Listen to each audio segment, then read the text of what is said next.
৩৬ জুলাই ২৪ কবি মোহাম্মদ আব্দুল খালেক লিটন। রক্ত আর পানির বিনিময়ে দেশটা করিলে স্বাধীন, চিৎকার করে বলছি মোরা এখনো নয়তো পরাধীন। ইতিহাসের পাতা থেকে যাবে ৩৬ জুলাই ২৪, স্বাধীন দেশে থেকে দূর হয়েছে কীটনাশক আর বিষ।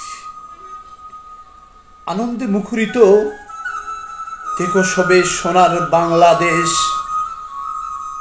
মনে জমানো দুঃখ কষ্ট বুঝি হয়ে গেল আজ শেষ।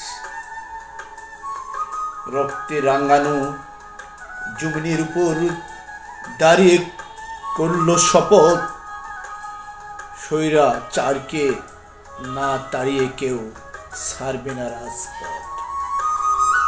ছাত্রছাত্রীর সাহসিকতায় দেশ অঘটন ঘটল, ১৫ বৎসরের প্রধানমন্ত্রী দেখে গোপনে কেটে পড়ল। ধন্যবাদ সকলকে, ভালো থাকবেন।